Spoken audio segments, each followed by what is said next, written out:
Kalau putih biasanya lebih transparan ya, kecuali mungkin yang tebal ya. Jadi lebih aman warna yang gelap, tapi tidak wajib. Bisa warna yang lain seperti di Namira warnanya hijau ya, hijau tua seperti itu. Kemudian laki-laki menggunakan kain ihram 2 helai, disunahkan putih warnanya, dan tidak ada lain-lain kecuali hanya 2 helai itu pakaian laki-laki ya, sehingga harus rapat, harus singset gitu ya Pak, jangan sampai melorot. Harus dipakai dengan baik ya. Kemudian yang kedua, halaman ke-58, memakai wangi ya. Jadi memang umroh ini ya, itu memang benar-benar mengingatkan kita kepada kematian, kepada hari akhir. Bahkan pakaian pun kita seperti pakaian orang yang meninggal, hanya 2 helai kain ya, warna putih, semuanya sama. Bahkan ketika haji juga kita tidur beratapkan langit, beralaskan tanah, tidak peduli apapun dunianya ya. Itu mengingatkan kita, bahkan miniatur hari kebangkitan ketika kita melakukan ibadah haji dan umroh, lebih-lebih ketika puncak haji di Arafah, 3 juta orang berkumpul jadi satu di satu bukit Arafah. Itu pemandangan yang mengingatkan kita kepada Yaumul Ba'ts, hari berbangkit.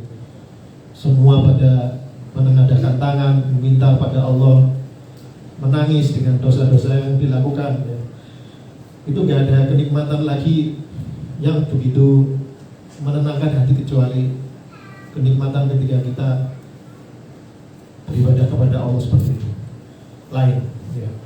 Makanya betul-betul dihayati, sekali lagi dihayati makna-makna yang ada di dalam zikir, doa, ibadah umrah atau haji kita. Kemudian memakai wewangian ini boleh sebelum ihram di badan. Kalau di pakaian ihram nggak boleh. Lebih baik untuk nyucinya ada deterjen yang tanpa pewangi, asal lebih baik. Kalau mungkin hanya cukup dicelup air, dibersihkan pakai air, dibilas saja, lebih aman ya. Karena ada khilaf atau beda pendapat ulama antara yang membolehkan deterjen yang ada unsur wanginya meskipun nggak murni parfum ya, pewangian. Ada juga ulama yang tidak memperbolehkannya karena terdapat unsur parfum. Untuk keluar dari perselisihan, lebih baik kita cari aman ya, jangan ada pewangian di kain ihram kita.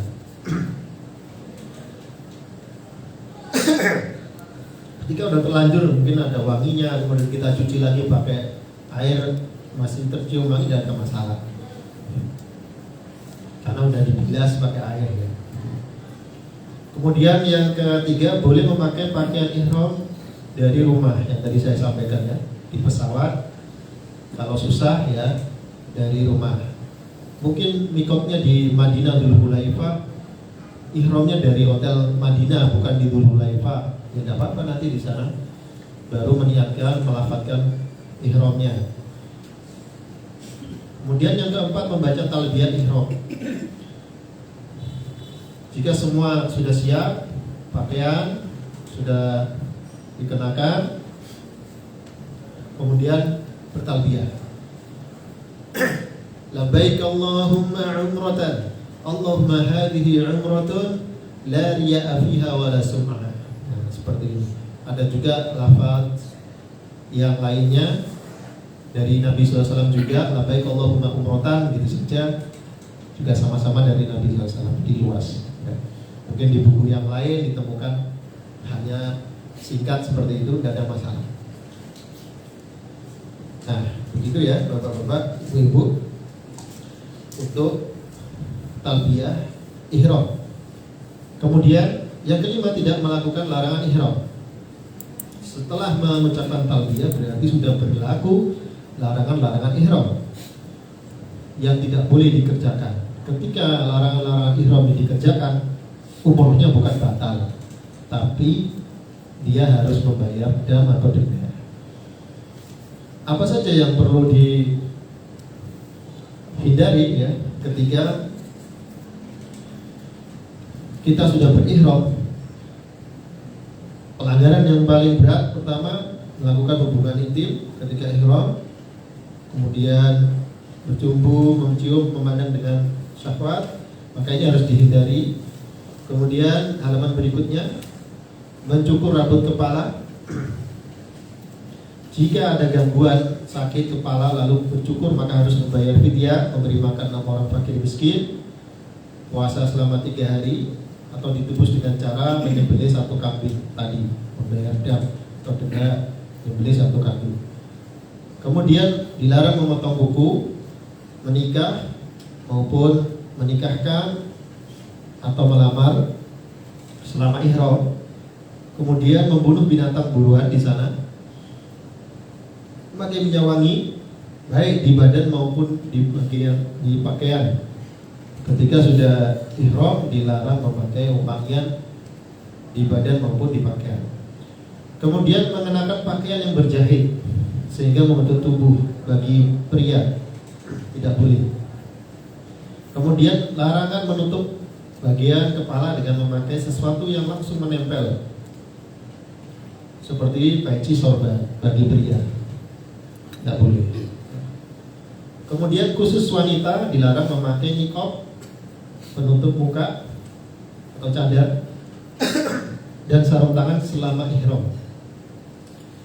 Tapi dibolehkan sekedar nempelkan kain kalau ingin menutup dari pandangan laki-laki yang mencoba mengganggu, dibolehkan, tapi tidak dari awal sampai akhir. Kemudian mendekati kemaksiatan tidak boleh, apalagi melakukannya, menyebabkan permusuhan, bersikeras, bantah-bantahan, ya tidak boleh. Faman farada fihinna al-hajj fala rafatha wala fusuqa wala jidala fil hajj. Siapa yang mewajibkan dirinya untuk haji, maka jangan berkata-kata rafat, kemudian berbuat kefasikan, berbuat maksiat, dan jidal, berbantah-bantahan. Ya, tadi sabar ya, nasihat yang di awal tadi, kita harus sabar, harus ngalah ya. Kemudian berikutnya, dilarang makan daging binatang buruan yang dia punya andil dalam perburuan tersebut.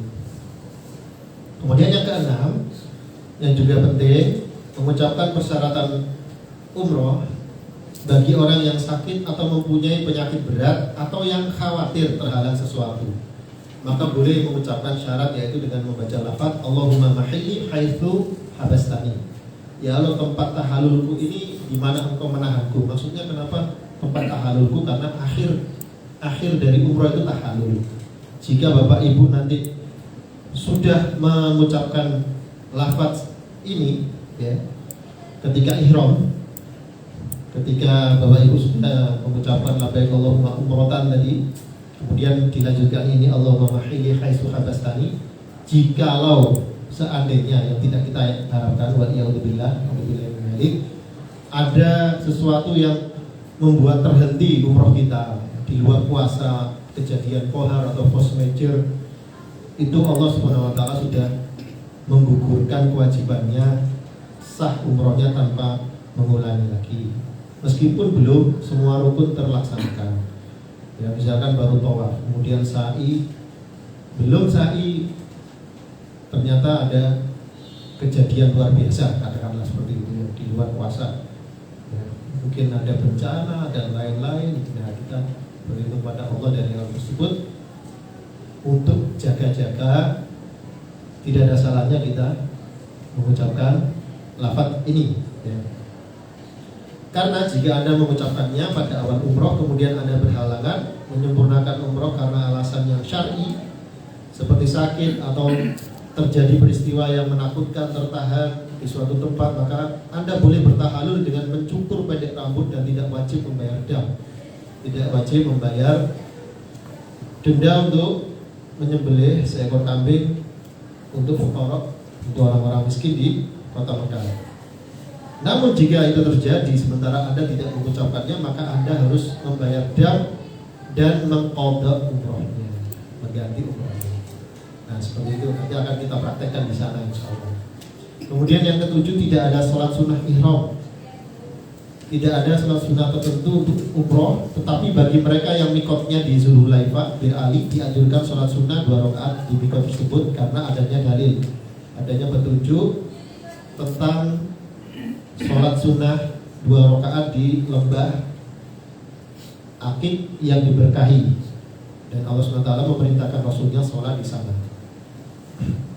Tapi kalau nanti kita mikotnya selain di Zulhulaifah, mungkin di Yalamlam, ya, itu tidak ada sholat sunnah ihram khusus ya.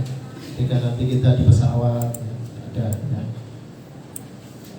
Kemudian yang ke-8, memperbanyak talbiyah, yaitu mengulangi talbiyah dari Rasulullah SAW selama perjalanan dari mikot menuju Mekah ya. Yang paling masyhur dan afdal, labbaik Allahumma labbaik, labbaik la syarika laka labbaik, innal hamda wan ni'mata laka wal mulk la syarika lak. Lafaz ini adalah dari Nabi SAW yang paling ma'ruf, masyhur, paling dikenal dan paling utama, afdal ya. Meskipun ada beberapa lafaz yang lain disampaikan penulis di sini ya, seperti labbaika ilahal haq, itu juga dari Nabi SAW. Boleh menyelingi antara satu lafaz talbiyah dengan talbiyah yang lainnya. Ya. Tapi yang paling ma'ruf yang pertama tadi. Ya. Kemudian maknanya juga jangan lupa untuk dihayati. Ya. Nah ini kalau Bapak Ibu dari Madinah ke Mekah 5 jam naik bis ya katakanlah. 5 jam itu talbiyah ya. Meskipun bisa diselingi dengan zikir-zikir yang lain. Tapi umumnya kebanyakan adalah talbiyah. Nah, kalau Bapak Ibu tahu maknanya, memahami, itu akan lebih nikmat ibadahnya. Ketika Bapak Ibu mengucapkannya. Sebagaimana sholat pun demikian ya. Ketika kita sholat, memahami betul pembicaraan apa yang kita ucapkan, apa yang kita mohon, apa yang kita sedang adukan kepada Allah Subhanahu wa taala, maka hidup kegiatan kita ya. Labbaik Allahumma labbaik, aku penuhi panggilanmu ya Allah, aku penuhi panggilanmu. Labbaik la syarika laka labbaik, aku penuhi panggilanmu, tidak ada sekutu bagimu. Innal hamda, sesungguhnya segala pujian, wan ni'mata, dan semua kenikmatan, laka, adalah punyamu ya Allah, berasal darimu ya. Wal mulk, dan begitu pula juga dengan kerajaan, kekuasaan, semua adalah milik Allah. La syarika, dan tidak ada sekutu bagi Allah Subhanahu wa taala, tidak ada tandingan bagi Allah. Jadi ini harus diresapi. Kita menjawab panggilan Allah, aku penuhi panggilanmu ya Allah. Kita ingat-ingat ayat yang tadi Allah mengundang kita, wa adzin finnas ya. Kemudian ya ayyuhalladzina amanu stajibu lillah, kita panggil, kita jawab panggilan itu dengan ini. Kemudian labbaika la syarikalah, tidak ada sekutu bagi Allah. Artinya kita mewujudkan syahadat kita ya. Syahadat kita kan asyhadu alla ilaha illallah, tidak ada ilah, tidak ada yang berhak ibadahi dengan benar kecuali Allah. Ibadah umroh ini juga satu-satunya ditujukan kepada Allah, itu kita jiwai. Innal hamda, segala pujian milik Allah, segala nikmat dari Allah, semua kemudahan ini Allah yang beri, Allah yang mudahkan, Allah yang tutupi kesalahan kekurangannya yang kita lakukan ya. Allah yang balas. Kita benar-benar mendalami, menghayati, menjiwai, dan kekuasaan kerajaan semua milik Allah, la syarika. Ini akan mudah untuk kita menikmati langkah demi langkah ibadah kita. Ini yang harus kita perjuangkan. sehingga ibadah ini bukan beban. Bahkan ibadah ini menjadi kenikmatan yang kita cari terus, menjadi kebutuhan kita. Yang inilah hanya orang-orang khusus yang Allah SWT beri bagi orang yang Allah cintai. May yuridillahu bi khairan yufaqihu fiddin, seperti itu ya keutamaan orang yang diinginkan, dikehendaki kebaikan Allah, maka Allah akan pahamkan dia dengan dinnya, dengan Islamnya, dengan agamanya, dengan ilmu syar'inya. Allah akan mudahkan. Makanya kita harus berusaha untuk bisa menjadi orang yang Allah kehendaki kebaikan. Tolak ukurnya adalah dimudahkan untuk memahami agama Islam ini, termasuk memahami dzikir doa yang ada di tuntunan ibadah umroh ini kan agama Islam juga tentang umroh ini. Nah, kalau kita dimudahkan Allah memahaminya, berarti tanda Allah mengendaki kebaikan bagi kita. Kemudian berikutnya halaman 64, poin yang ke-9, mengangkat suara saat bertalbiyah. Tinggi suara, keras untuk laki-laki. Untuk wanita sebatas didengar sendiri. Tapi untuk laki-laki keras. Jangan sungkan-sungkan, karena memang nggak ada talbiyah di Indonesia, nggak ada talbiyah di Semarang. Talbiyah hanya di Haramain, Bapak Ibu, ya, mungkin dari Madinah, Dzulhulaifah, Mikot, ya, kita bertalbiyah sampai ke Makkah, ya. Dari Jeddah turun, ya, dari Yalamlam, ya, di pesawat, kemudian turun Jeddah, kemudian sampai ke Makkah dan Mikot-mikot yang lainnya. Dalilnya apa? Ja'ani Jibril faqala ya Muhammad mur ashabak falyarfa'u aswatahum bitalbiyah fa innaha min syi'aril hajj. Tidak tanggung-tanggung, yang turun tangan langsung adalah Al-Amin, ya. Malaikat yang paling dipercaya oleh Allah, yang paling dekat, paling mulia di sisi Allah, yaitu malaikat Jibril, pembawa penyampai wahyu dari Allah, perantara wahyu dari Allah kepada hambanya, para nabi dan para rasul. Malaikatnya satu, malaikat Jibril yang dipercaya Allah, Al-Amin. Itu memerintahkan mendatangi Nabi SAW, kemudian memerintahkan Nabi, ya Muhammad, wahai Muhammad, perintahkanlah kepada sahabat-sahabatmu supaya mereka meninggikan, mengeraskan suara talbiyah mereka, karena talbiyah itu syiarnya haji, syiarnya ibadah haji umroh, talbiyah. Jadi ini kita dalam rangka untuk mengagungkan syiar Allah SWT, syiar agama Allah, syiar Islam yang memang untuk ditampakkan, ya. Yang memang harus ditampakkan. Jadi jangan ragu-ragu ketika nanti sampai bandara King Abdul Aziz Jeddah, nggak perlu sungkan, ya. Terus aja talbiyah, nggak ada masalah. Labbaik Allahumma labbaik, nggak ada masalah, ya. Karena memang kita sudah ma'ruf, sedang ihram, ya, sedang dalam rangkaian ibadah umroh.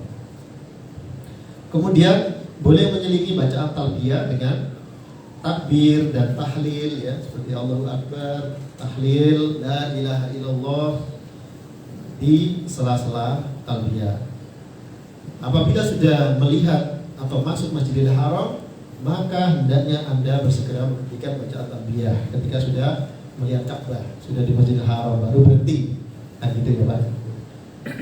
Biasanya masuk hotel dulu sebelum ke Masjidil Haram, untuk masukkan koper, pembagian kamar, kemudian bersih-bersih dulu badannya, boleh, nanti pakai baju ihram lagi, kemudian kumpul di lobi, dipandu, dibimbing, kemudian baru ke Masjidil Haram. Kita masih bertalbiyah, gitu ya, sampai kemudian kita melihat Ka'bah, baru selesai talbiyahnya, kemudian ada zikir lanjutan nanti, ya, kita bahas. Beristirahat setibanya di Mekah, yang tadi saya sampaikan. Kemudian halaman ke-66, memasuki Masjidil Haram sebagaimana masuk masjid yang lainnya, bersuci sebelum masuk masjid. Yang kedua, dengan kaki kanan dan berdoa sebagaimana di masjid-masjid umumnya. Bismillahirrahmanirrahim. Wassalamu ala Rasulillah. Allahumma aftahli abwaaba rahmatik. Ya, doa ketika kita masuk masjid ya, dimaknai juga maknanya kita memohon kepada Allah pintu-pintu rahmat ya. Ketika kita memasuki Masjidil Haram, masjid-masjid yang lainnya. Kemudian ada juga lafaz doa masuk masjid yang lainnya yang Nabi juga mengucapkannya. A'udzubillahil azim wa biwajhihil karim wa sultanihil qadim minasyaitonir rajim. Aku berlindung kepada Allah yang Maha Agung dengan wajahnya yang Maha Mulia dan kekuasaannya yang qadim, yang abadi, dan berlindung dari gangguan setan atau godaan setan yang terkutuk. Kemudian yang ketiga, ketika kita sudah melihat Ka'bah, maka ada atsar ya, yaitu perkataan sahabat Nabi namanya atsar, yaitu perkataan Umar bin Khattab ketika beliau melihat Ka'bah, beliau berdoa, Allahumma antas salam wa minkas salam, hayyina rabbana bisalam. Ya Allah, Engkau adalah as-salam, zat yang maha sejahtera, yang tidak ada aib, kekurangan, kesempurnaan bagi Allah. Kemudian wa minkas salam, dan darimu kesejahteraan. Fahayyina rabbana bisalam, maka hidupkanlah kami dengan kesejahteraan, keselamatan. Jadi kalau kita perhatikan betul-betul ya, redaksi lafaz dari hadis Nabi, dari ayat Al-Qur'an itu bahasanya luar biasa. Ada rima di situ ya, kalau bahasa Indonesia ada rima, akhir kata yang sama. Bisa seperti itu, maknanya juga enggak geser. Insya Allah. Kemudian halaman ke-68, tidak mengerjakan sholat sunnah tahiyatul masjid. Jika Anda sedang berihram, maka Anda tidak perlu melaksanakan sholat sunnah tahiyatul masjid sebagaimana di masjid lainnya kan kita masuk masjid ada sholat sunnah tahiyatul masjid. Ketika kita ihram, kita langsung tawaf ya, kecuali kalau tiba waktu sholat fardu. Ketika sholat fardu itu dimulai bertepatan dengan kita akan memulai tawaf, maka kita harus ikut sholat fardu dulu dengan imam Masjidil Haram. Kemudian baru setelah sholat selesai salam, kita memulai tawaf itu dari tempat kita terakhir di situ ya. Begitu. Kemudian bagian-bagian Masjidil Haram yang ada di dalam buku tersebut juga perlu dikenal ya, supaya tidak keliru nanti. Rukun Yamani yang mana ya, jangan sampai ketukar dengan rukun Syami ya. Apalagi rukun Hajar Aswad ya, jangan sampai ketukar dengan Makom Ibrahim ya, nggak boleh diusah. Nah, itu juga harus dipahami ya, nanti bisa dipelajari lagi, dibaca di rumah. Kemudian bab tawaf ya, mengerjakan tawaf 7 putaran. Kalau susah mendekat, maka kita lihat lampu, maksudnya ini kan diawali dengan Hajar Aswad ya. Dimulai dari tawaf, dimulai dari Hajar Aswad ya. Kalau misalkan kita nggak bisa mendekat, maka lihat lampu neon berwarna hijau ya, yang ada di sekitar Masjidil Haram. Itulah tempat tegak lurus ya dengan Hajar Aswad untuk kita mulai putaran pertama tawaf ya. Kemudian yang perlu diperhatikan untuk laki-laki juga, kain ihramnya disingkap ya, yang pundak sebelah kanan itu disingkap, kelihatan. Kain ihramnya ditaruh di bawah ketiak, kemudian diselempangkan ke pundak bagian kiri ke belakang. Seperti itu, namanya sunnah ittiba ya, ini sunnah ittiba. Ketika kita hendak tawaf sampai selesai tawaf. Kemudian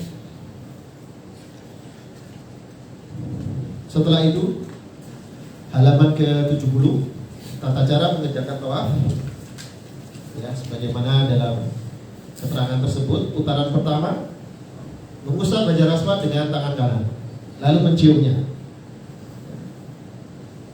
Hal ini dilakukan pada setiap putaran jika memungkinkan, sambil membaca Allahu Akbar atau lebih lengkap Sama-sama dari hadis Nabi SAW. Bismillahirrahmanirrahim.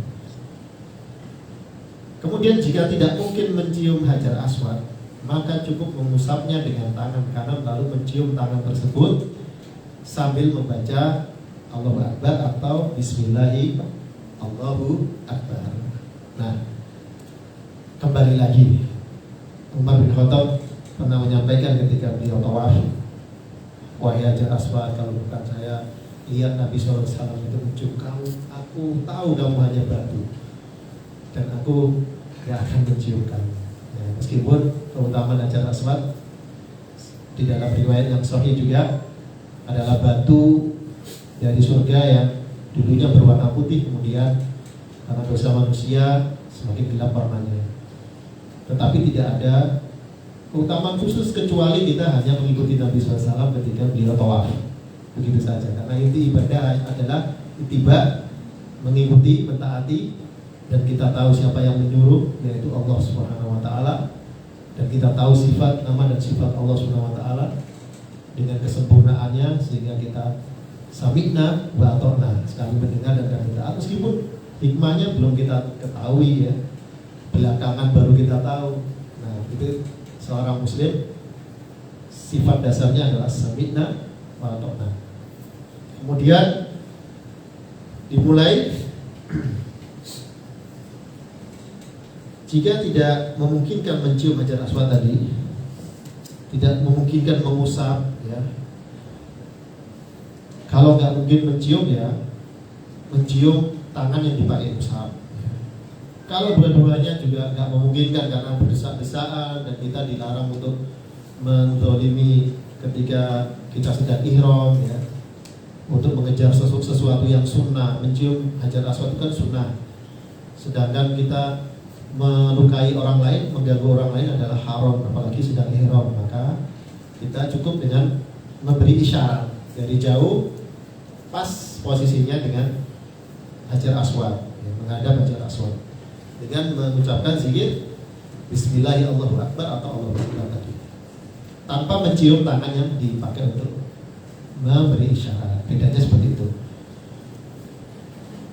Kemudian di rute ini, rute harus sempurna, tidak boleh motong jalur Hijri Ismail dimasuki, karena Hijri Ismail itu bagian dari Ka'bah, jadi nggak boleh dimasuki ya, karena nanti tawafnya nggak sempurna.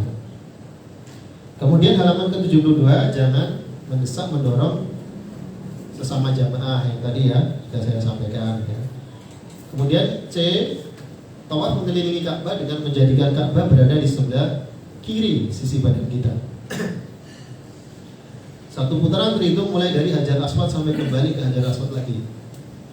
D, laki-laki disunahkan lari-lari kecil antara Hajar Aswad dan Rukun Yamani dilakukan pada 3 putaran pertama saja, atau dikenal istilahnya rommel, lari-lari kecil. Disunahkan jika memungkinkan lari-lari kecil ya, seperti jogging, lari-lari kecil ya. Dan selebihnya berjalan biasa antara Rukun Yamani dan Hajar Aswad di putaran ke-4, ke-5, ke-6, ke-7. Laki-laki disunahkan seperti ini. Kemudian yang E, mengusap Rukun Yamani dengan tangan kanan tanpa membaca doa zikir tertentu. Sebagaimana tadi ya, di Hajar Aswad kan kita ada zikir tertentunya, yang Bismillahirrahmanirrahim atau Allahu Akbar saja. Kalau Rukun Yamani ini diusap saja tanpa ada zikir tertentu. Kemudian tidak perlu memberi isyarat jika kita nggak bisa mengusapnya, nggak perlu memberi isyarat. Ini bedanya dengan tata cara ketika kita mengusap Hajar Aswad, Rukun Hajar Aswad. Di Rukun Yamani ini kan sebelum Rukun Hajar Aswad posisinya. Kalau kita mulai dari Hajar Aswad, pertama ya berarti Hajar Aswad, kemudian baru Rukun Yamani gitu. Terus kembali ke Hajar Aswad lagi. Kemudian yang F, ketika berjalan dari Rukun Yamani menuju Hajar Aswad, pada setiap putarannya dianjurkan membaca Rabbana atina fid dunya hasanah wa fil akhirati hasanah wa qina adzabannar. Ini antara Rukun Yamani dan Hajar Aswad. Ada doa khusus yang memang ada riwayatnya sahih dari Nabi SAW. Bagaimana selainnya? Bebas, tidak ada ikatan tertentu, bacaan zikir dan doa. Artinya bisa berdoa pada Allah, bisa berzikir dengan zikir-zikir yang banyak dituntunkan oleh Nabi SAW seperti subhanallah bihamdi subhanallah iladzim ya, atau istighfar kita juga boleh, astagfirullahaladzim, sholawat juga boleh, Allahumma sholli ala Muhammad wa ala ali Muhammad, dan seterusnya. Baca Al-Quran juga boleh.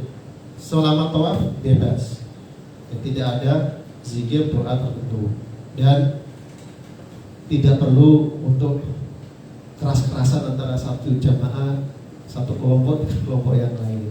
Bahkan di Namira nanti akan ada earphone yang tersambung di Android. Nanti jamaah akan dipandu, ustadz pembimbingnya hanya bicara seperti biasa aja, tapi itu suaranya sudah terdengar. Jadi nggak perlu bawa, setiap orang kalau bawa megafon bisa dibayangkan gimana keadaannya nanti di sana. Saut-sautan semuanya kan. Lebih baik kita didengar sendiri, kita bisa menghayati, bisa khusyuk, bisa tumakninah tenang untuk beribadah kepada Allah Subhanahu wa taala, begitu ya. Nah, nanti akan membuat ketenangan di sana. Kita sama-sama butuh ketenangan dalam ibadah. Tidak hanya kita nggak boleh mendesak, mendorong ya, kemudian mengganggu dalam bentuk suara juga ya. Kemudian berikutnya yang G, tidak disyariatkan mengusap dua sudut dan titik Ka'bah yang lain, karena Nabi hanya mengusap Hajar Aswad dan Rukun Yamani. Yang H, jika memungkinkan maka lakukan iltizam, yaitu meletakkan dada, pipi, kedua lengan dan kedua telapak tangan di multazam. Jadi multazam itu antara pintu Ka'bah ya, antara pintu Ka'bah dengan Hajar Aswad ya. Untuk melakukan iltizam, menempelkan kedua telapak tangan, lengan, pipi, dada. Kemudian bebas zikir doa, tidak ada doa zikir khusus. Bisa dari Al-Quran, ngambilnya bisa dari hadis Nabi SAW, bisa berdoa pribadi, bebas. Kemudian yang I, tidak ada bacaan wirid atau zikir tertentu ketika tawaf. Akan tetapi Anda dianjurkan memperbanyak zikir kepada Allah, dan yang mudah antara lain subhanallah wa bihamdi subhanallahil azim, terlebih kita hayati maknanya. Kemudian halaman berikutnya, salah satu bentuk zikir, jadi tidak membatasi ya, karena banyak sekali lafaz-lafaz zikir doa yang dari Nabi SAW, bisa dicari yang lainnya. Ini hanya contoh sekali lagi, yang tidak membatasi hanya ini. Subhanallah walhamdulillah wa la ilaha illallah wallahu akbar wa la haula wa la quwata illa billah, atau membaca istighfar astaghfirullahaladzim ya. Dan boleh juga berdoa dari Al-Quran, bersolawat kepada Nabi SAW, membaca Al-Quran maupun zikir lain yang dalilnya sahih. Kemudian putaran kedua dan ketiga lakukan hal yang sama seperti pada putaran pertama. Kemudian putaran keempat sampai ketujuh lakukan hal yang sama seperti sebelumnya, hanya saja bedanya untuk laki-laki tidak lagi berlari-lari kecil, sunnah romal tadi ya, jika memungkinkan lari-lari kecil. Namun untuk putaran yang keempat sampai ketujuh berjalan biasa. Bagaimana nanti kalau ketinggalan ibu-ibunya nggak lari-lari? Ya ditunggu. Bisa seperti itu. Yang C, jika wudhu Anda batal maka segeralah berwudhu lalu ulangi putaran tawaf Anda tanpa harus mengulang dari putaran pertama. Misalnya wudhu Anda batal pada putaran keempat, maka berwudhu kemudian mengulangi dari putaran yang keempat, lalu lanjutkan tawaf hingga selesai. Jadi tidak mengulangi dari awal. Dari tempat dia batal ya, dari tempat dia batal. Ingat-ingat tempat batalnya di situ ya. Kita mulai lagi dari situ. Untuk wudhu bisa menggunakan air zam-zam yang ada di dekat Ka'bah situ ya, di belakang makam Ibrahim ya. Itu banyak di sekitar ada tempat air minum zam-zam yang bisa digunakan dulu. Ada pembuangan air kayak selokan juga di situ. bisa di situ, jadi nggak perlu keluar jauh-jauh. Kadang jamaah juga membawa alat semprot kecil untuk wudhu, karena intinya hanya membasahi saja, tidak perlu air yang banyak, yang cukup untuk membasahi anggota badan yang terkena wudhu. Kemudian yang jika ada sedang tawaf lalu iqamah dikumandangkan, maka sholatlah bersama Imam Masjidil Haram. Sesudah salam lanjutkan tawaf dari tempat sholat Anda. Jika ada ragu jumlah putaran ketiga atau keempat, kelima atau keenam, maka ambil yang terkecil. Misalkan 3 atau 4, ambil dari yang ketiga kalau ragu. 5 atau 6, ambil dari yang kelima. Kemudian pada putaran ketujuh, ketika Anda telah tiba kembali di Hajar Aswad, terakhir ya, kita putaran ketujuh mau selesai di Hajar Aswad, Anda tidak lagi mengusap Hajar Aswad dan tidak memberi isyarat dengan tangan. Dengan demikian maka berarti Anda telah menyelesaikan tawaf umroh serta tawaf tamattu.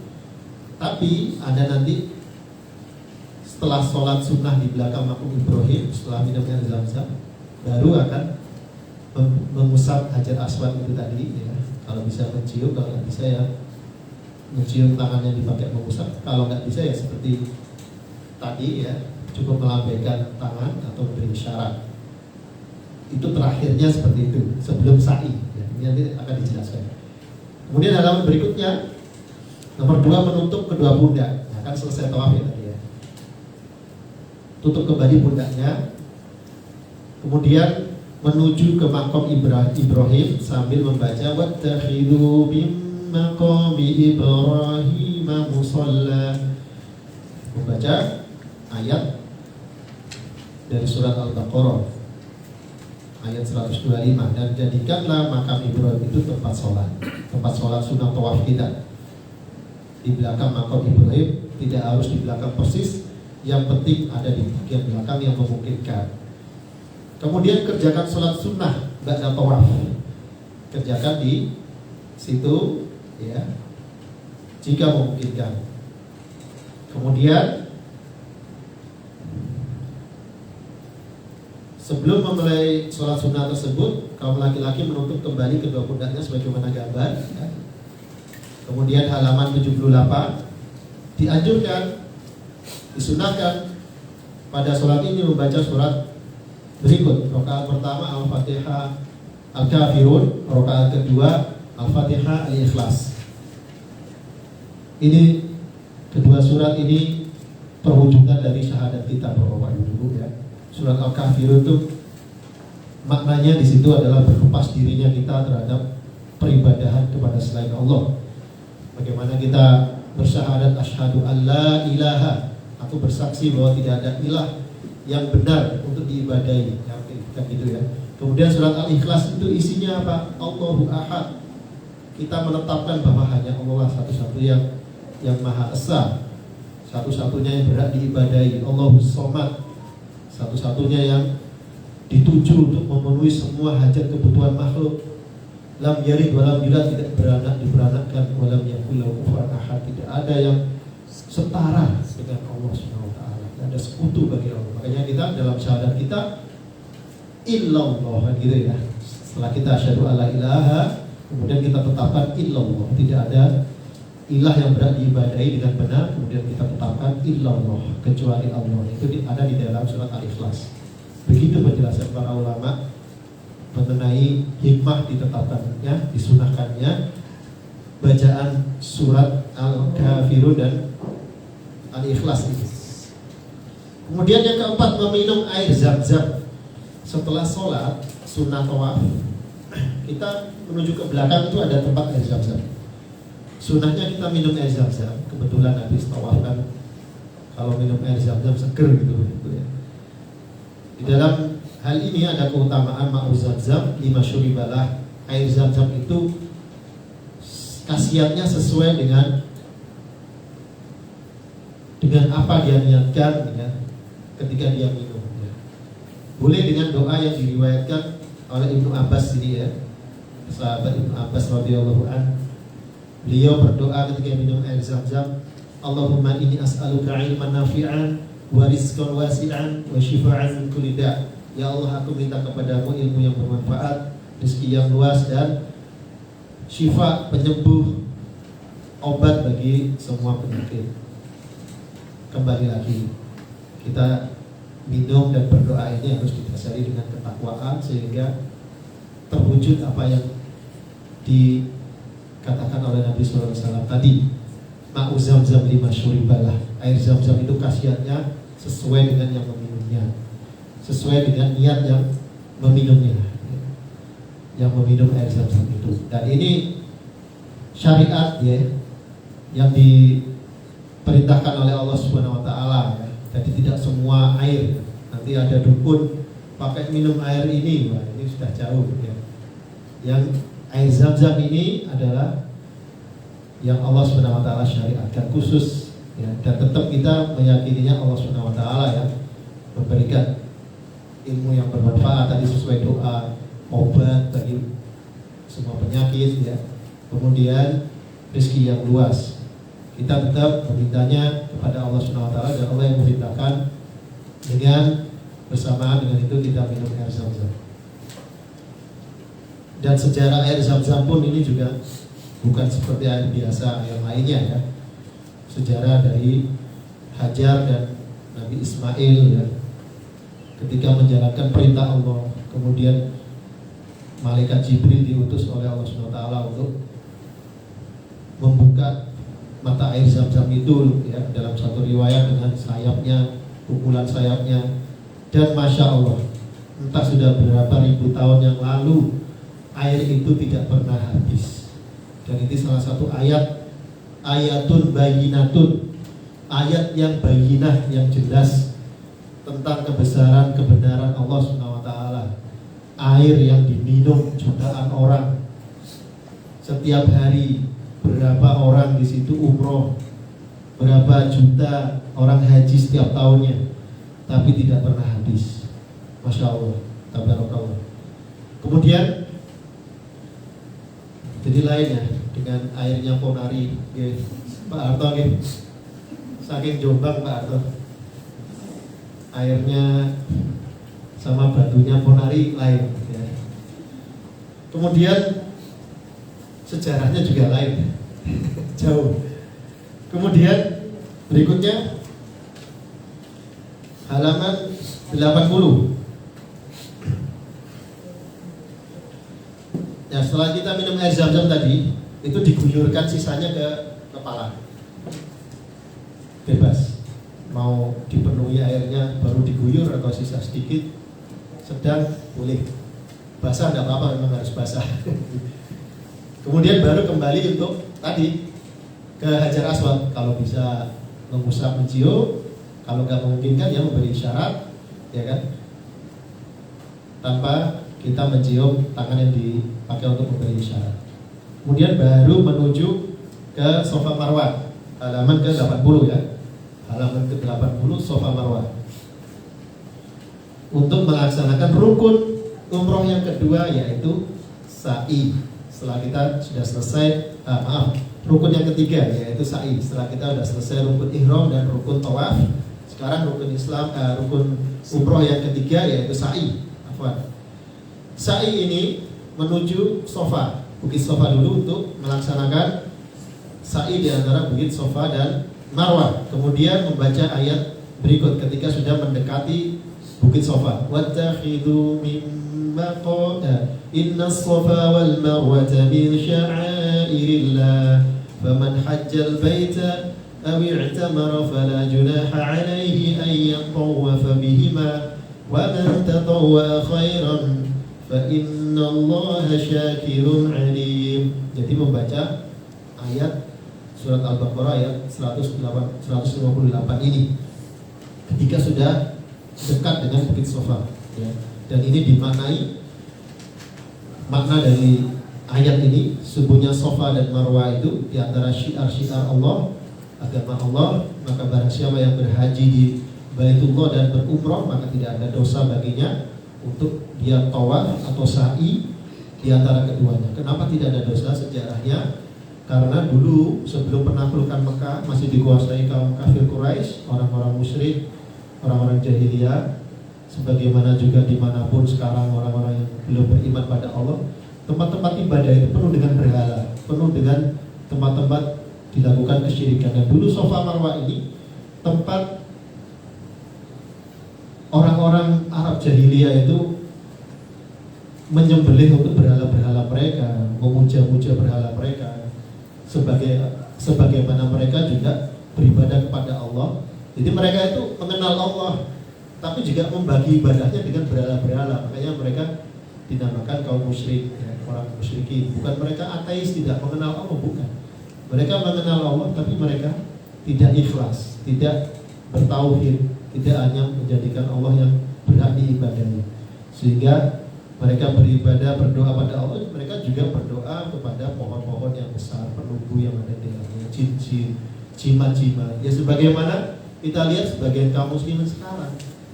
Seperti itu, orang-orang Arab jahiliyah yang didakwahi Nabi itu seperti itu, sama seperti sebagian kaum muslimin yang sekarang yang belum mendapatkan hidayah dari Allah. Seperti tadi ya, mungkin batu sama air dijadikan penyembuh ya, selain Allah dan selain yang diperintahkan Allah untuk berobat yang syar'i sebab akibat ya. Nah itu sama juga seperti itu, kesyirikan, salah satu bentuk kesyirikan. Nah di antara Safa Marwah itu tempat berhala-berhala kaum musyrikin yang kemudian ketika penaklukan kota Mekah oleh Nabi Muhammad SAW tanpa peperangan, karena semua ya hampir semuanya itu mereka sudah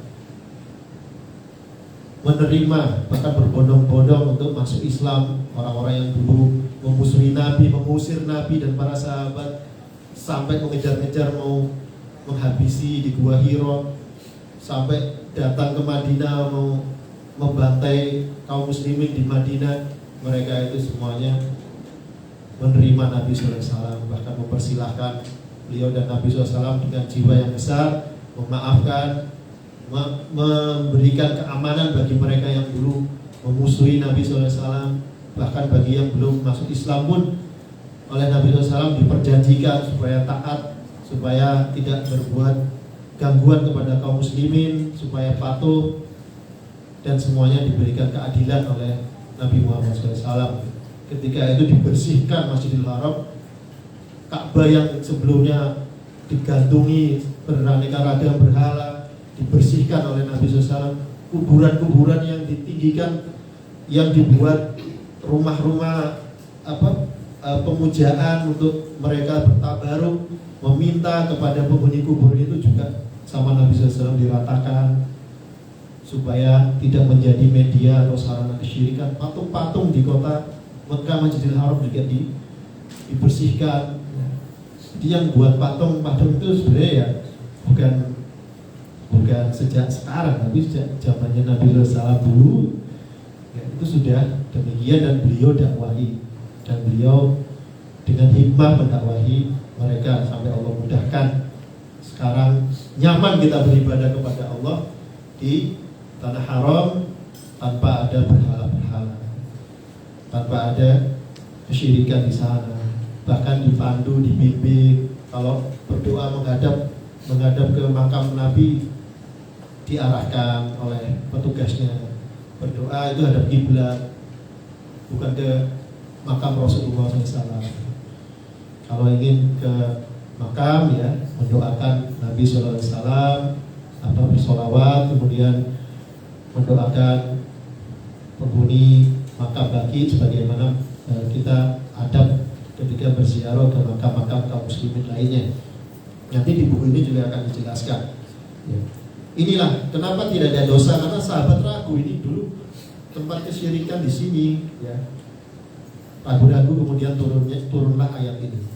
Wa man tatawwa'a khairan fa innallaha syakirun alim. Dan barang siapa yang mengerjakan kebaikan, maka sesungguhnya Allah itu mempunyai nama dan sifat asyakir, yang maha mensyukuri perbuatan baik hambanya, amal soleh hambanya.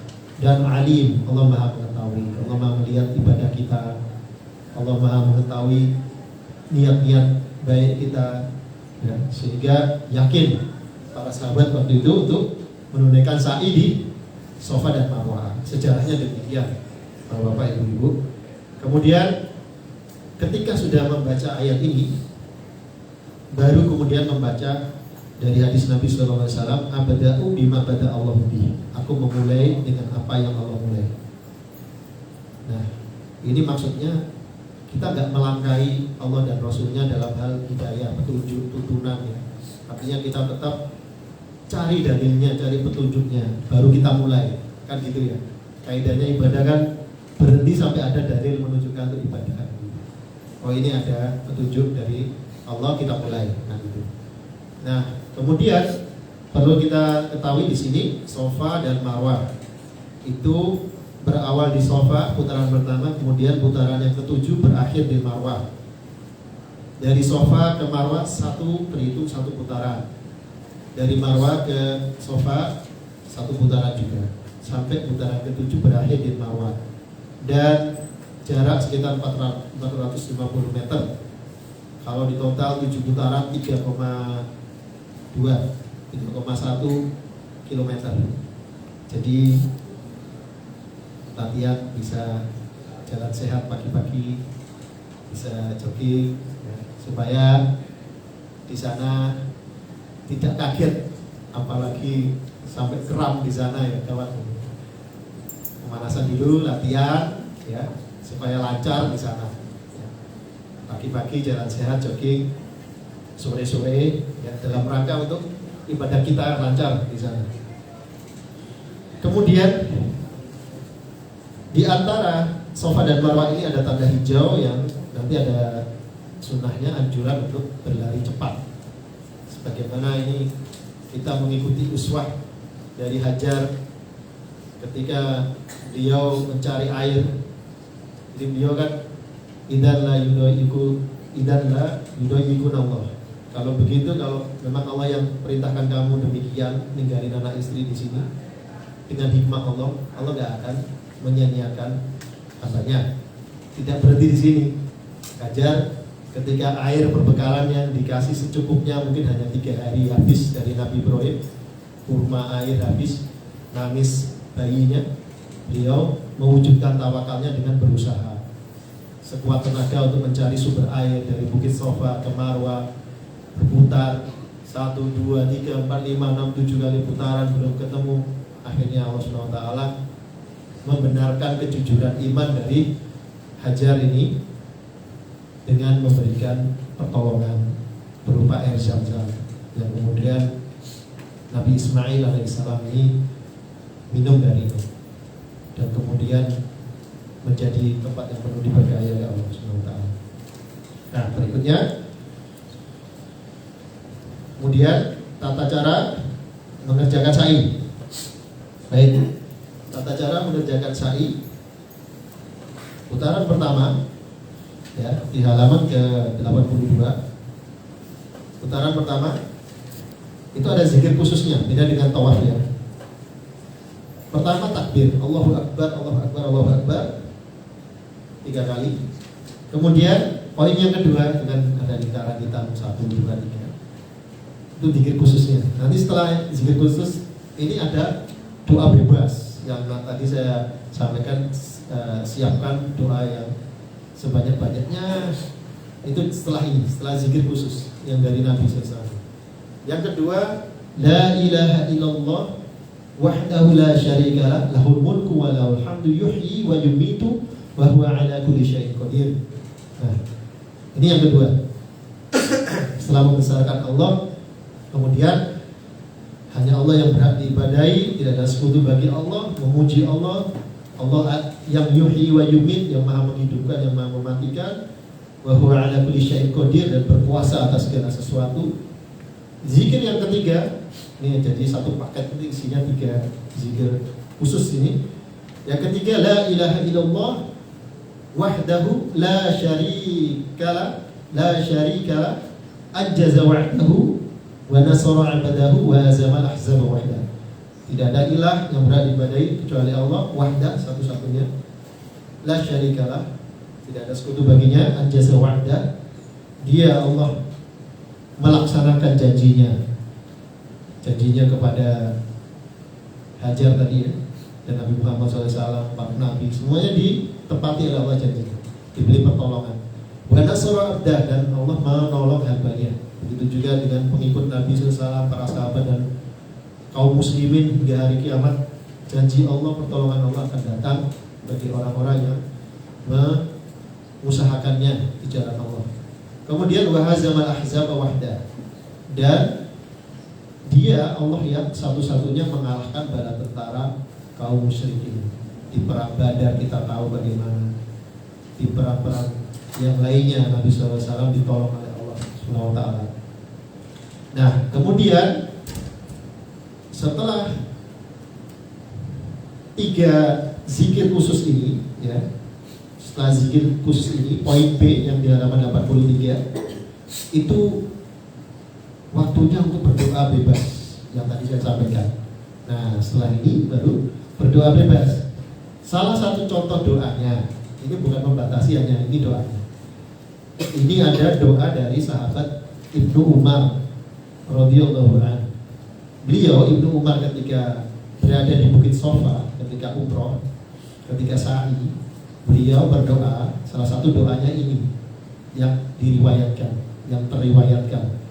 Allahumma innaka qulta ud'uni astajib lakum wa innaka la tukhliful mi'ad wa inni as'aluka kama hadaitani lil Islam alla tanzi'ahu minni hatta tatawaffani wa ana muslim. Wahai Allah, sesungguhnya Engkau telah berkata, berdoalah kepadaku maka aku akan ijabahi, akan penuhi, akan kabulkan bagi kalian. Wa innaka la tukhliful mi'ad, dan sesungguhnya Engkau tidak akan menyelisih janji. Ya. Pintar Ibnu Umar ini doanya mengingatkan sifat Allah, ya, mengingatkan kalamullah, perkataan Allah dalam Al-Quran. Ud'uni astajib lakum diingatkan, kemudian dia baru berdoa minta.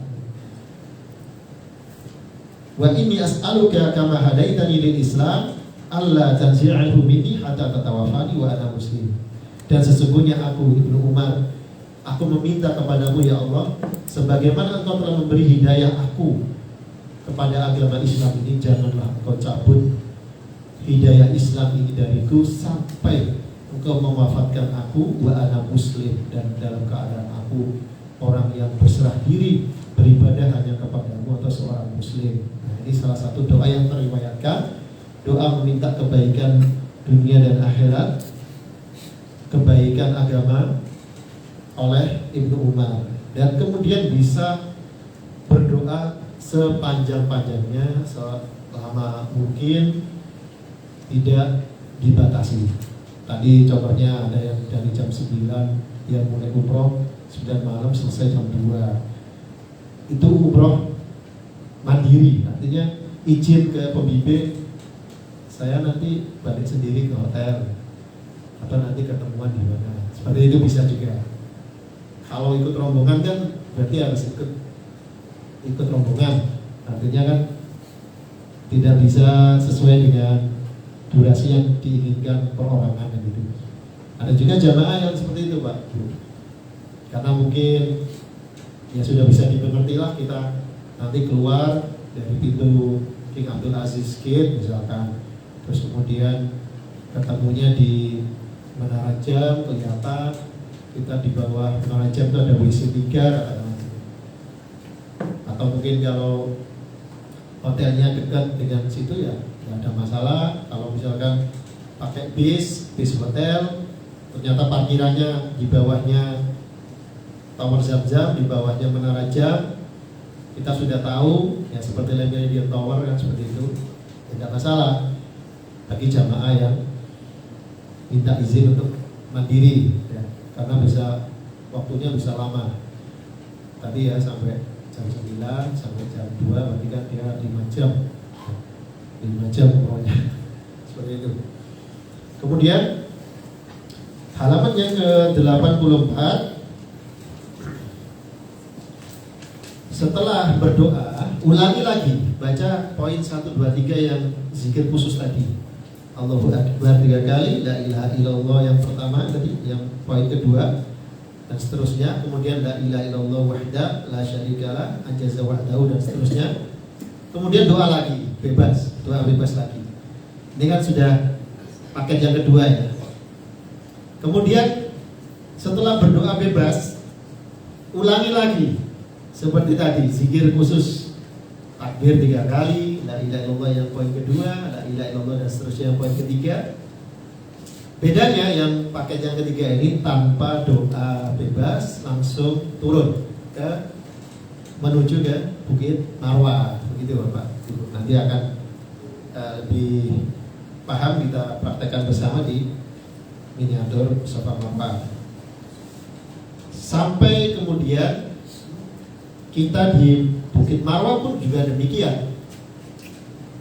Ketika sampai Marwah seperti di Safa tadi, kita hadap ke kiblat, ke Ka'bah, kemudian kita takbir 3 kali, Allahu Akbar tadi, kemudian la ilaha illallah dan seterusnya. Yang kedua, poin yang ketiga, la ilaha illallah wahdahu la syarika lah, anjaza wahda dan seterusnya, berdoa bebas. Kemudian diulangi lagi paket yang kedua seperti tadi, sama persis. Kemudian yang ketiga diulangi lagi zikir tertentu tadi tanpa berdoa bebas, langsung turun ke menuju ke Bukit Safa. Seperti itu, sama persis ya. Sampai akhirnya putaran ke-7 berakhir di Marwah. Bedanya tanpa kita menghadap ke kiblat, tanpa berdoa, kita kalau sudah sampai bukit atas itu udah langsung turun gitu. Keluar ke pintu, keluar menuju ke tempat tahalul yang ada di luar halaman Masjidil Haram. Di bawah Menara Jam itu ada tukang potong rambut ya, di situ ada tukang potong rambut 10 real, 40.000 rupiah. Itu cepat gitu, 3 menit gundul selesai. Kalau ibu-ibu 3 pijam gunting di situ, nanti bisa dicukur, disatukan rambutnya, kemudian ujungnya seruas jari dipotong, ujung rambutnya dipotong seruas jari. Seperti itu untuk tahalul ibu-ibu, bisa dilakukan sendiri, dibantu oleh suaminya atau dibantu oleh putrinya atau mahramnya, tanpa ke tempat cukur, hanya pinjam gunting saja sudah cukup. Kemudian berikutnya yang perlu kita ketahui di sini ya, tentang tahalul di halaman 94 ya, tahalul halaman 94 tahalul, bagi laki-laki lebih afdol mencukur gundul rambut, sebagaimana Nabi SAW mendoakan 3 kali untuk orang yang cukur gundul rambutnya, doa rahmat, dan 2 kali untuk yang memendekkan. Sama-sama boleh, tapi yang lebih utama mencukur gundul. Sebagaimana beliau sampaikan, Allahumma hamil muhalikin, ya Allah rahmatilah orang yang mencukur gundul rambutnya ketika umroh tahalul.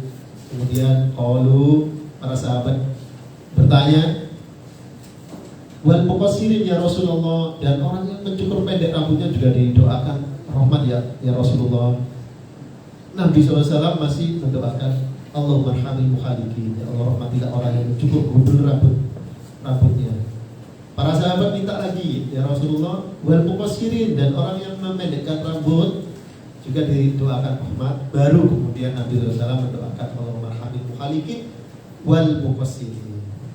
Jadi 3 doa rahmat dari Nabi berbanding 1 doa rahmat. Dan insya Allah tubuhnya cepat ya, insya Allah. Kemudian berikutnya pembahasan yang perlu kita ketahui tentang ziarah ke Masjid Nabawi ya. Sebelumnya kita bahas dulu tentang amalan yang memiliki keutamaan ketika di sana ya. Di halaman ke-105, halaman 105 Bapak-bapak, Ibu-ibu. Sebelum kita pembahasan terakhir ziarah di Masjid Nabawi, sebentar lagi.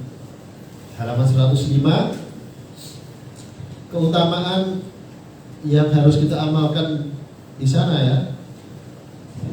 Pertama, memelihara salat wajib berjamaah di Masjidil Haram yang hendaknya kita amalkan di sana. Karena apa? Salatun di masjidi afdalu min alfi salatin fi masiwahu ila Masjidil Haram. Wa salatun fil Masjidil Harami afdalu min mi'ati alfi salatin fi masiwah. Kata Nabi SAW, salat di masjidku ini di Masjid Nabawi itu 1000 kali lipat pahalanya dengan sholat di tempat lainnya kecuali Masjidil Haram. Dan sholat di Masjidil Haram itu pahalanya mi'ah alfi, 100.000 kali lipat pahala dari sholat di tempat lainnya. Oleh karena itu Bapak Ibu, kalau kita sholat di sana 100.000 kali lipat, 1000 kali lipat pahalanya itu, jangan sampai kita melewatkannya ya. Diusahakan betul-betul untuk bisa meraih keutamaan ini ya. Meskipun ada khilaf para ulama juga, yang penting masih di tanah suci itu juga masih terhitung keutamaan 100.000 dan 1000. Tapi yang jelas tanpa ada perbedaan pendapat ya, yang di masjid yang ada Ka'bahnya itu 100.000 dan di masjidku ini, di Masjid Nabawi Nabi SAW ini, meskipun batas tanah suci Mekah dan Madinah itu sangat luas ya, tidak hanya 2 kilo, 3 kilo ya, belasan kilo bahkan ya, antara batas yang sebelah selatan, batas sebelah utara itu ada patok-patok tanah suci yang memang sudah dirintis dari zaman Nabi Ibrahim sampai sekarang. Bahkan yang menunjukkan dalam riwayat itu adalah malaikat Jibril langsung, sampai Nabi Muhammad SAW memperbarui batas-batas tanah suci tersebut. Kemudian yang kedua, keutamaan amalan kita, amalan yang memiliki keutamaan di sana selain sholat wajib, sholat sunnah di Masjidil Haram, di Masjid Nabawi, dan juga ada juga Masjid Kuba nanti. Memperbanyak tawaf tatawu ya, tawaf sunnah atau tawaf tatawu. Tawaf sunnah itu seperti sholat ya, sebagaimana hadis Nabi SAW di halaman 106, at-tawafu haulal bait mislu sholah illa annakum tatakallamuna fihi faman takallama fihi fala yatakallamanna illa bi khair. Tawaf itu semisal tawaf di Baitullah, di Ka'bah, mengelilingi Ka'bah itu semisal sholat. Jadi tawaf itu seperti ibadah sholat, Bapak Ibu. Kalau Bapak Ibu, tawaf sunnah itu seperti sholat di Masjidil Haram, pahalanya juga demikian. Kecuali bedanya kita bisa bicara ketika tawaf. Kalau sholat kan nggak boleh bicara, tapi ada ketentuannya. Ketika kita bicara, tidaklah kita berbicara ketika tawaf kecuali yang baik yang diperlukan saja. Seperti itu Bapak Ibu. Jadi ketika tawaf nanti kalau bicara ya boleh jika ada hajat kebutuhan. Kemudian yang ketiga, zikir. Perbanyak zikir. Perbanyak zikir ya. Ketika kita di Masjidil Haram dan Masjid Nabawi, nanti bisa dibaca lebih lanjut. Dan tilawatul Quran tentunya ya. Kita tahu Madinah, Makkah itu tempat turunnya wahyu, turunnya Al-Quran. Banyak wahyu turun di sana. Maka perbanyaklah kita membaca Al-Quran, memahami tadabbur Al-Quran. Bahkan daurah atau kajian itu adalah termasuk bagian kita memahami Al-Quran, membaca Al-Quran, ayat Al-Quran dibaca, dipahami, saling mengingatkan kepada Allah SWT. Kemudian halaman 108, Sholli fil hijri idza aradti dukhul al-bait fa innama huwa qit'atun minal bait. Kalau ingin sholat di dalam Ka'bah, maka sholatlah di dalam hijr Ismail. Ya, di dalam hijr Ismail yang tadi ada di gambar itu setengah lingkaran itu ya. Di dalam situ kalau memungkinkan bisa sholat sunnah di situ. Itu termasuk bagian dalam Ka'bah, karena dulu reruntuhan Ka'bah itu sebenarnya sampai hijr Ismail, tapi hanya dibangun kaum musyrikin sebagian, sehingga yang sebenarnya sampai hijr Ismail Ka'bah itu sampai sekarang tetap dibiarkan seperti itu, karena sesungguhnya hijr Ismail itu termasuk bagian Ka'bah, kata Nabi SAW. Kemudian yang terakhir kita membahas tentang ini, pembahasan tentang haji, bisa dibaca untuk di rumah untuk persiapan, memudahkan kita di kesempatan berikutnya untuk haji. Kemudian yang terakhir akan kita bahas ya, yaitu tentang ziarah di kota Madinah ya, di halaman ke 169. Ziarah ke kota Madinah, halaman 169. Kemudian dalil yang pertama di halaman 170, keutamaan Madinah. Inna Ibrahim harrama Makkah wa da'a li ahliha wa inni harramtul Madinah kama harrama Ibrahim Makkah wa inni da'utu fi su'iha wa muddiha bimislai ma da'a bihi Ibrahim li ahli Makkah. Sesungguhnya kata Nabi SAW, sesungguhnya Nabi Ibrahim itu menjadikan kota Makkah sebagai tanah haram, tanah suci, dan mendoakan penduduknya. Maka aku, Nabi Muhammad SAW, menjadikan kota Madinah ini sebagai tanah haram, sehingga menjadi haramain, dua tanah haram, dua tanah suci. Satunya yang menjadikan tanah suci Mekah itu adalah Nabi Ibrahim. Kemudian Nabi Muhammad SAW menjadikan kota Madinah menjadi tanah haram, tanah suci yang kedua, sebagai tanah haram sebagaimana yang dilakukan Nabi Ibrahim atas Mekah. Dan sungguh aku mendoakan takaran Sok dan Mud dalam penduduk Madinah ya, agar dilipat gandakan 2 kali melebihi apa yang pernah didoakan Ibrahim bagi penduduk Mekah. Kemudian yang kedua, kota Madinah dijaga para malaikat dan tidak dimasuki Dajjal. Ia pun tidak akan tertimpa wabah penyakit ta'un, sebagaimana dari hadis Nabi SAW, ala anqabil Madinah malaika la yadkhulaha at-ta'un wala dajjal. Di atas jalan-jalan kota Madinah itu ada para malaikat yang tidak akan Madinah itu dimasuki penyakit ta'un yang lebih ganas dari Covid yang telah menimpa umat-umat di masa lalu, dan tidak pula dimasuki Dajjal. Yang ketiga, Madinah menyeleksi penduduknya. Ala innal Madinah kalkir tukhrijul khabitha la taqumu sa'ah hatta tanfiyal Madinah syiraraha kama yanfil kir khabatal hadid. Ketahuilah, Madinah itu ibarat alat pandai besi yang akan mengeluarkan orang yang buruk. Tidak akan terjadi hari kiamat sampai Madinah melenyapkan orang-orang jahat di dalamnya, sebagaimana alat pandai besi melenyapkan karat kotoran pada besi. Kemudian keutamaan yang keempat, di Madinah terdapat Masjid Nabawi yang mempunyai banyak keutamaan selain yang tadi kita sudah sebutkan. 1000 kali lipat sholat di sana daripada sholat yang lain kecuali Masjidil Haram. Keutamaan Masjid Nabawi yang pertama, salah satu dari 3 tempat ibadah yang disunahkan untuk menziarahinya dengan tujuan beribadah, sebagaimana dalil petunjuk dari Nabi SAW, la tushaddu rihal illa ila thalathati masajid, al-masjidil haram wa masjidil rasul sallallahu alaihi wasallam wa masjidil aqsa. Tidak boleh bepergian untuk ziarah dalam rangka ibadah kecuali ke 3 masjid. Yang pertama Masjidil Haram, Masjid Nabi, Masjid Rasul, Masjid Nabawi, dan yang terakhir, yang ketiga adalah Masjidil Aqsa. Nah, kita di sini bepergian dalam rangka mewujudkan hadis Nabi SAW ini, yaitu di Masjidil Haram dan Masjid Nabawi atau Masjid Rasul. Yang kedua, 1000 kali lipat yang sudah kita bahas tadi pahalanya.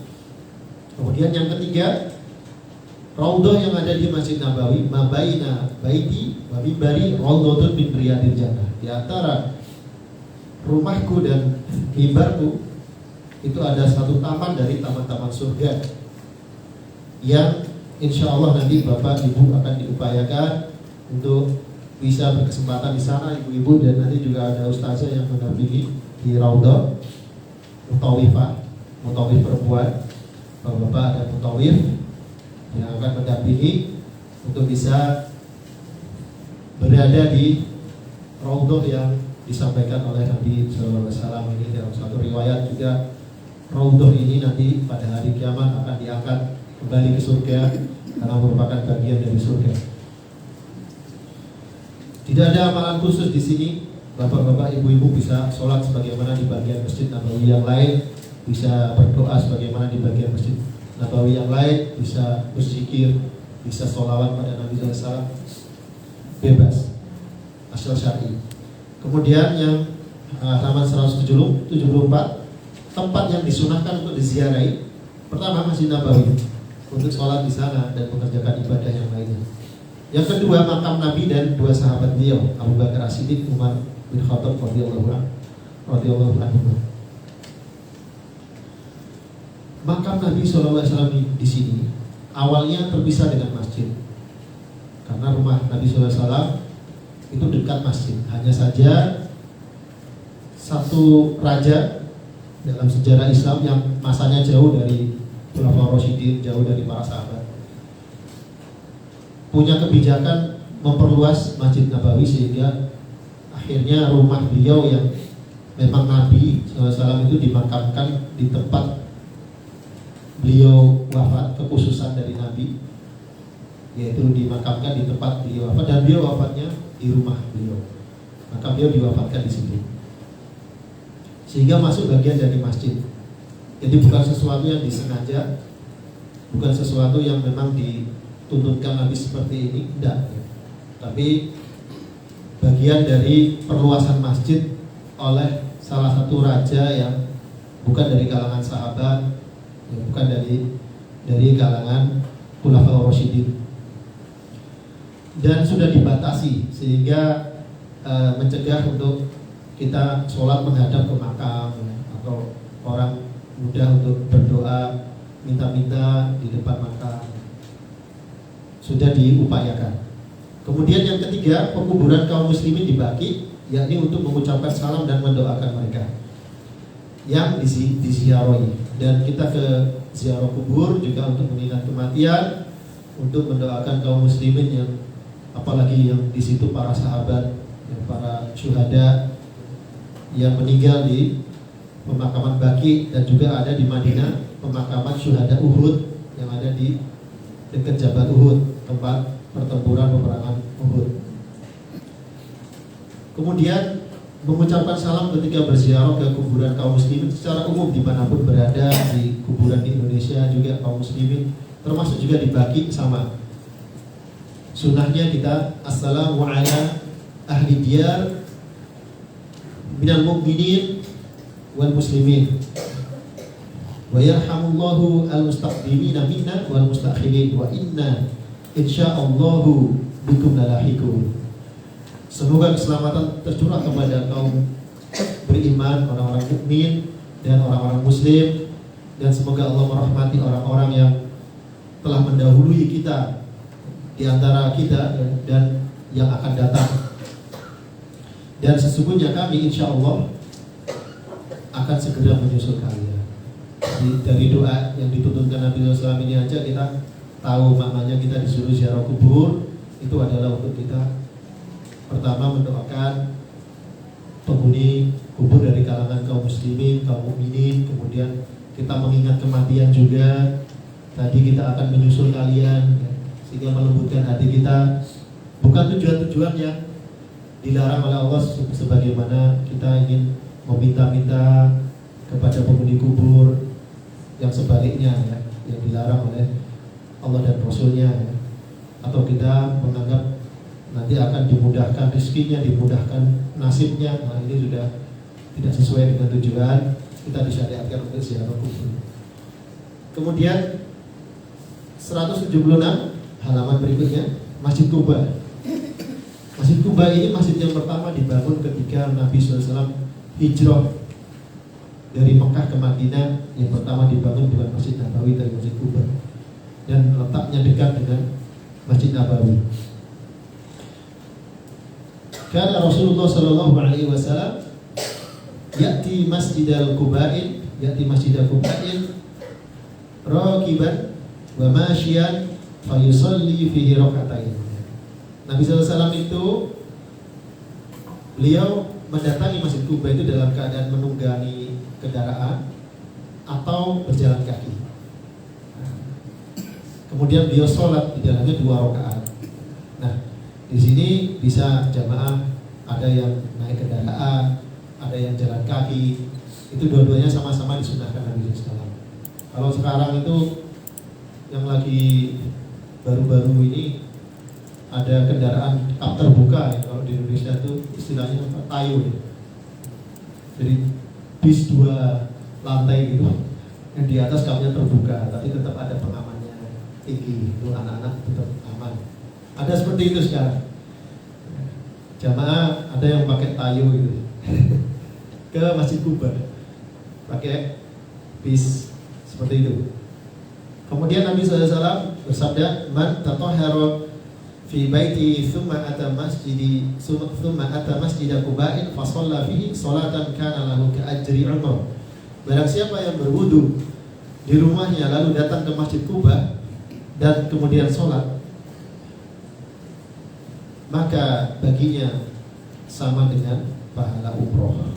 Jadi pahala umrohnya bisa 2 kali dengan wudu, bersuci, bertoharo dulu nanti di Hotel Madinah sebelum ke Masjid Quba, kemudian sholat di dalam Masjid Quba, mendapatkan pahala umroh. Wudunya bukan di Masjid Quba, tapi wudunya di baiti, di hotelnya, di tempat mukimnya di Madinah ya. Baru kemudian berangkat, kita sholat, maka mendapatkan pahala umroh. Nah, ini dari riwayat yang sahih. Jangan lupa, jangan ditinggalkan ketika ke Masjid Quba, bersuci dulu di hotel. Kemudian sebagaimana di masjid-masjid lainnya, tata caranya sama seperti kita tadi di Masjidil Haram ya. Persis, mendahulukan kaki kanan, kemudian berdoa. Nah, seperti itu. Baik Bapak-bapak, Ibu-ibu, ini sudah kita bahas pokok-pokok yang berkenaan dengan ibadah umroh kita nanti di Makkah maupun ziarah kita di Madinah. Nah, sekarang akan saya sampaikan untuk Pak Gubernur Alfiyah dan suami, bahwasanya untuk paket umroh tanggal 28 Desember ya, itu nanti akan ada rute ke Al-Ula. Jadi Pak Eko Widianto dan Guru Alfiyah ya, itu nanti akan ada rute selain di Taif, kemudian City Tour ke Museum Wahyu dan Universitas Islam Madinah. Nanti akan ada rute di Al-Ula. Nah, Al-Ula ini itu kota tua yang ada di dekat Madinah. Kemudian apa saja yang perlu diperhatikan di sini ya? Yang perlu diperhatikan ketika berada di Al-Ula ini ya.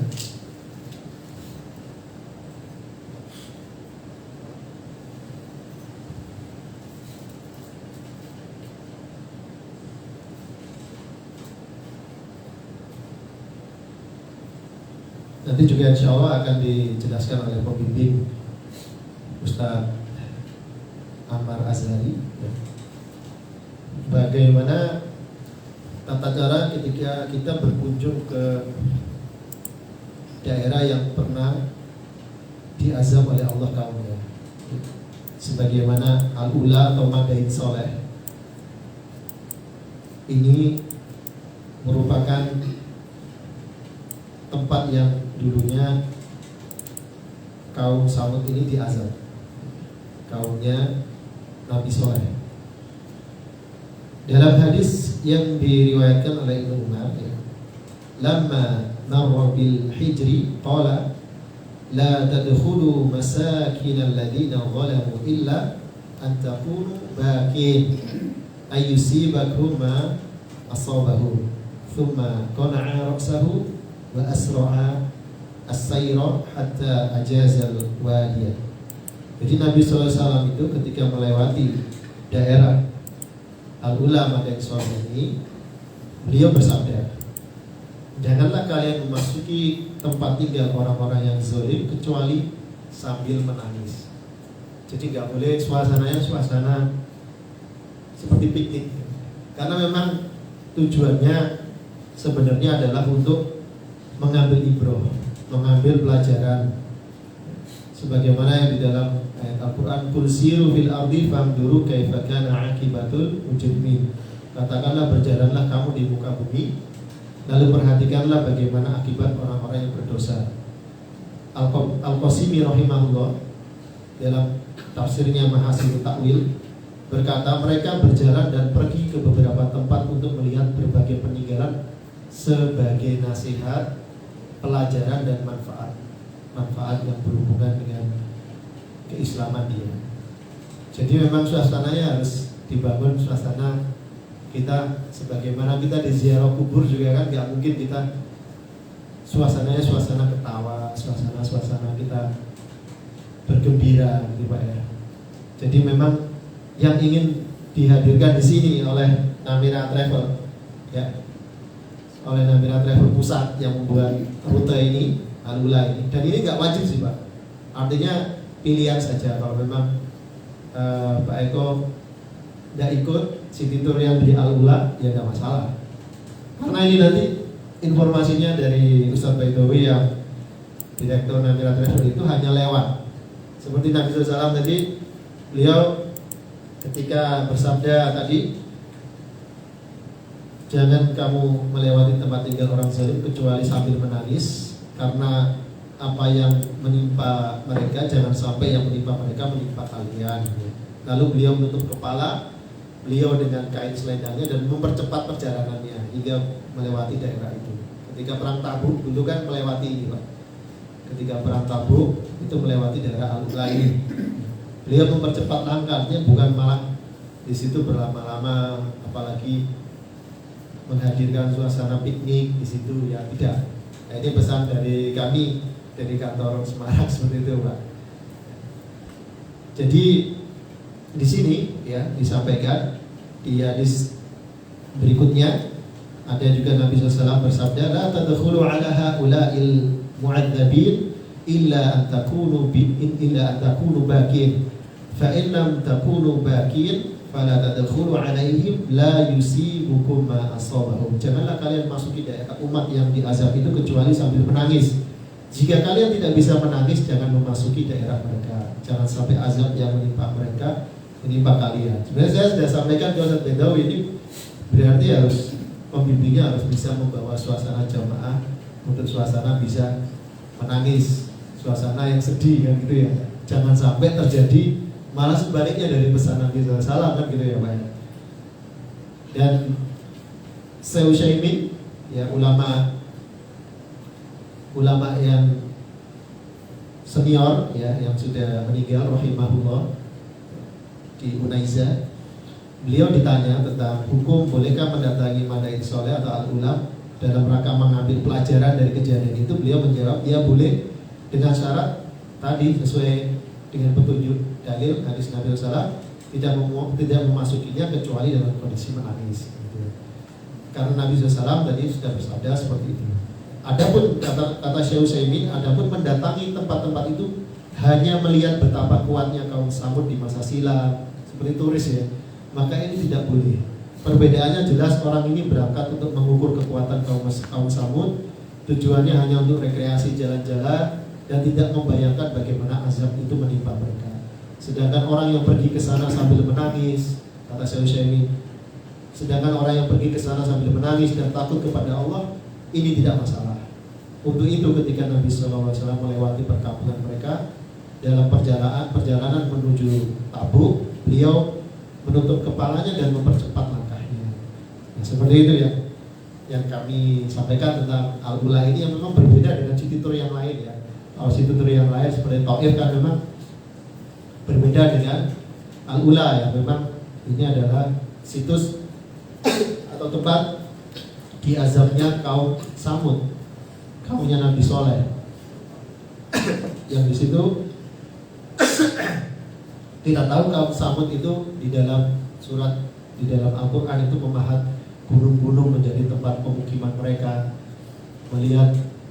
kita melihat rumah-rumah mereka yang masih ada, kemudian kuburan-kuburan mereka yang ada di situ, dan puing-puing tempat yang dihancurkan oleh Allah Subhanahu Wa Taala.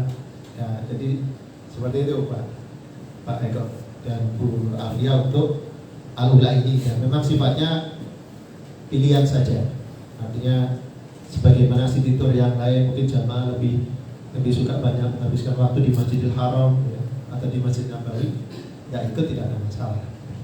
Apalagi yang saya susah mas kalau nangis itu susah.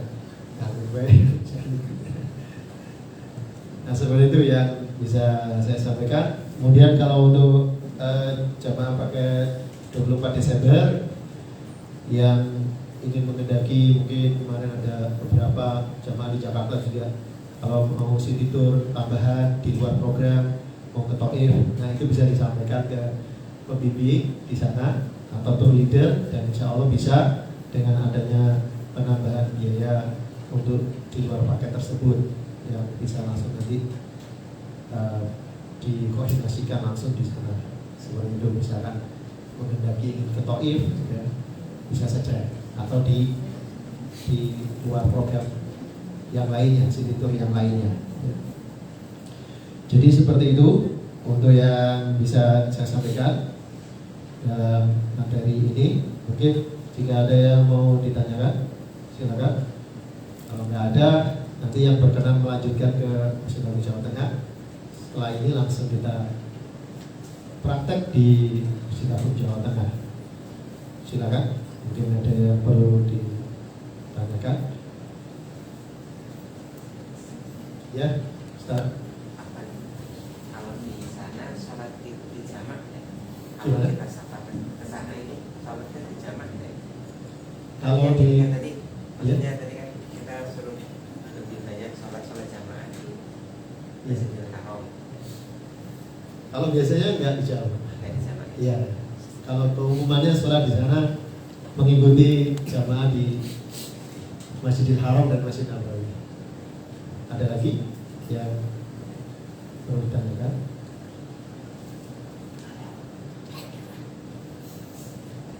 Pak Yamin sudah jelas ya Pak ya? Insya Allah. Kalau tidak ada, kita tutup dan silakan bagi yang mau mengikuti praktek, nanti mungkin langsung menuju Masjid Agung Jawa Tengah silakan, atau nunggu saya menyelesaikan dengan pihak hotel sebentar ya silakan. Insya Allah nanti kita ketemu langsung di Masjid Agung Jawa Tengah.